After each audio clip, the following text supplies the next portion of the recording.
Hey you guys, it's your girl AP and welcome to my channel.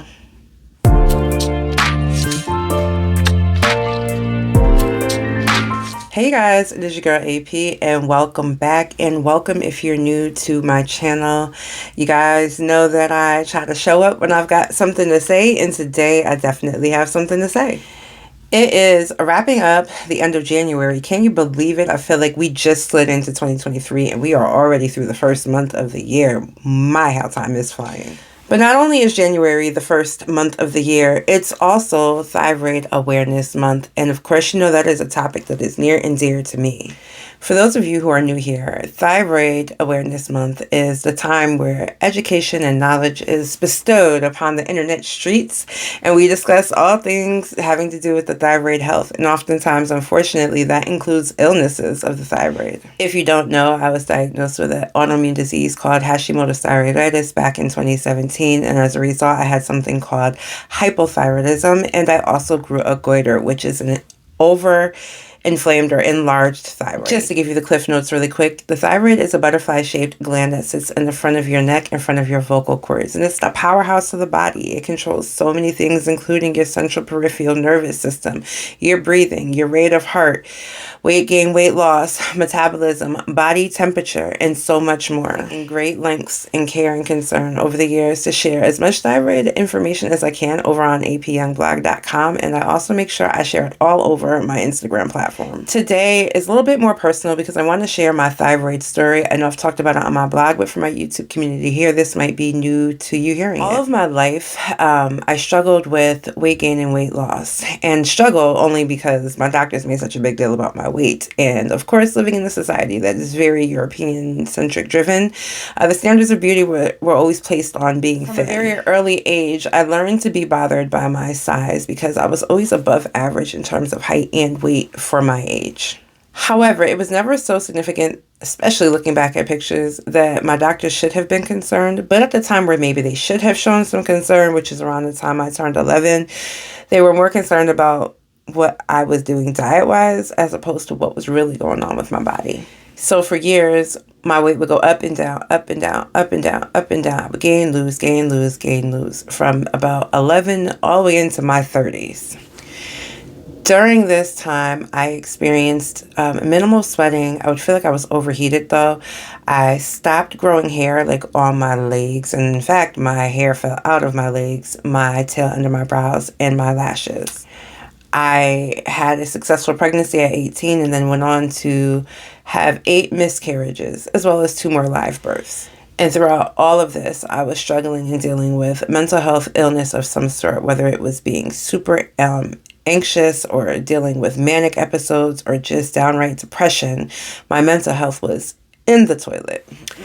I would also experience joint pain, not just in my hip where I had osteoarthritis, but in my fingers and in my knees and in my ankles and even in my toes. Now, some of that in later years could be attributed to me having chronic inflammatory syndrome. But what was really going on was my thyroid was on the kaput. All of these symptoms can be symptoms of something else, which is why oftentimes thyroid disease can get missed completely. Unless your physician is regularly running a thyroid panel, which most of them don't beyond a TSH, because A, they don't know to look for it, or B, they're not putting 2 and 2 together about your symptoms. Unfortunately, that's what happened to me. Although back in about 2012, 2013, I had one doctor who was starting to kind of catch on after like a 100-pound weight loss out of nowhere in 6 months. She kind of felt like, and especially after I was cleared from having diabetes, like maybe we should take a look into your thyroid. But as it turns out, she was no longer covered in network under my insurance. And she was the last doctor who cared to ask about my thyroid until many, many, many, many, many years later. So after experiencing an excruciating pregnancy loss in 2014, in 2015, I got pregnant with my last child. We were able to bring that pregnancy to a full, successful term. And shortly after giving birth, I started to notice that I was putting on weight again. Well, I'd lost a good amount of weight, about 45 pounds. And then I started to put it on at first what I thought was slowly, but it was beginning to happen very rapidly. In that process, my neck started to be enlarged. And at first, we thought it was from the weight that I was putting on. In fact, my primary care at the time told me it was probably just fat deposits from me gaining so much weight. Well, as it turns out, I was growing a goiter, which means my thyroid was super enlarged to the point where it was now visible when your thyroid should not be visible. I was waking up in the middle of the night with the sensation of choking, but I was also dealing with palpitations, meaning that my heart rate was really increased and the rhythm was really off. I was experiencing so much anxiety that it was keeping me up at night, but then I was super fatigued through the day, like beyond what was manageable for myself.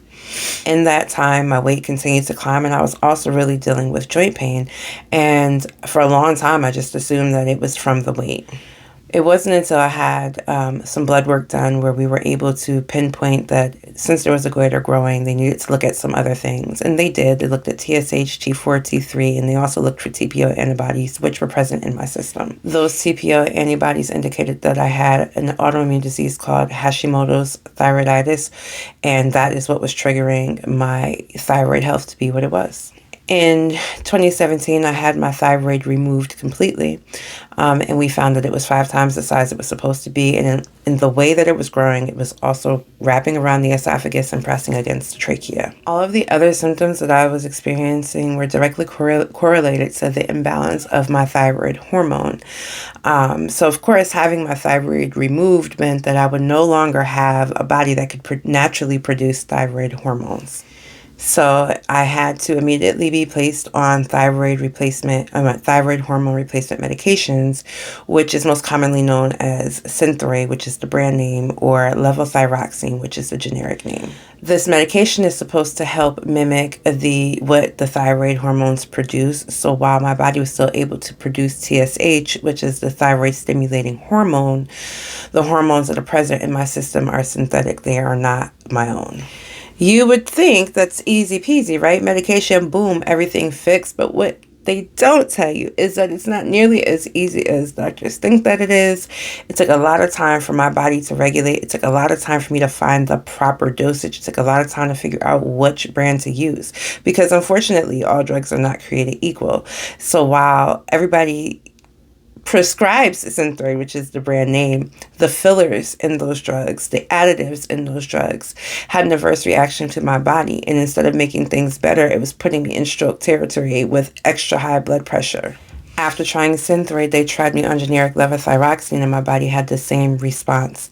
I went on to a drug called Armour, which is instead of it being a synthetic hormone, it is porcine, or aka pork hormone, or aka pig hormone, pig thyroid hormone. And that worked beautifully for a while. It's not a drug that most doctors prescribe because they prefer the synthetically made because they feel like it's more controlled.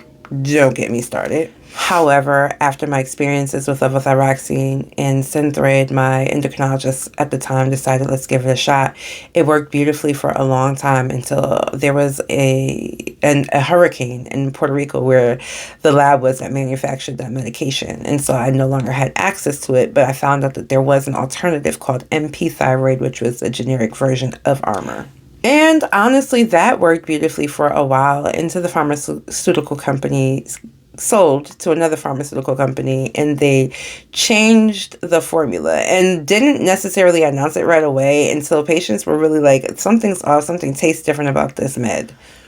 Of course, they put out a statement that nothing had changed and everything was perfectly fine, but my lab work was saying something completely different, and I was not the only thyroid patient to say the same, so it was back to the drawing board to try to figure out what to do. One day, in one of the support groups for thyroid health, a woman told me to ask about something called Tirosint, and so that's what I did.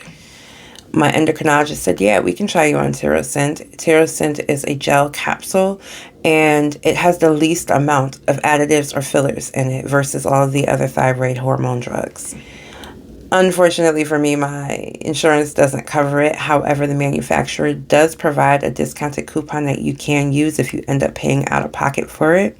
And I've successfully been on Tirosint since about 2018 or 2019, I believe. And it has worked beautifully for me. With weight loss surgery and my weight drastically changing in a very short amount of time. We have been having to adjust my medication pretty regularly because, lab work has me at hyperthyroid mode. So we needed to bring the medication dosage down. All in all, my journey with the thyroid has been one heck of a roller coaster.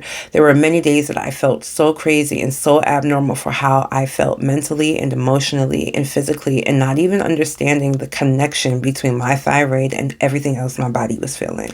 It always makes me look back in disappointment that my health care team didn't look at all of the symptoms compositely. Like, they didn't look at it as collectively. They kept trying to treat it separately or as individual issues, which just made me feel like super broken and overly sick, when really it was one big issue that needed to be treated. So if there's any takeaways or any lessons that can be learned from my situation, it is to pay attention to your body. Don't second guess yourself. Don't discount how you feel. If it doesn't feel right, bring it up. Don't be afraid to ask your doctor for panels and lab work. Even if they side-eye you and look at you crazy, it's better for you to advocate for yourself heavily so that you can make sure you get the best help possible. And of course, pay attention to the physical signs your body is giving you, because it very well could be linked to your thyroid. And of course, you always want to make sure you're checking around in your neck for any abnormal lumps when you're swallowing. If you feel like anything's lodged in your throat, anything out of the ordinary, sleep being thrown off, feeling extra fatigue, any hair loss, any moments where you're feeling extreme anxiety for no reason, anything that feels like it's just not right, make note of it, document it. It doesn't make you crazy. It makes you really thorough.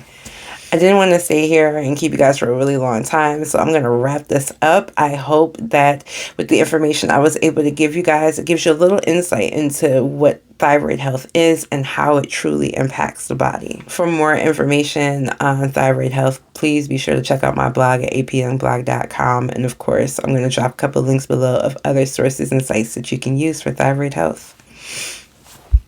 And I'm sorry that I've been sniffling all crazy and stuff, but your girl is getting over COVID. So bear with me, okay? Thanks so much for joining me, and I will see you guys next time. Bye.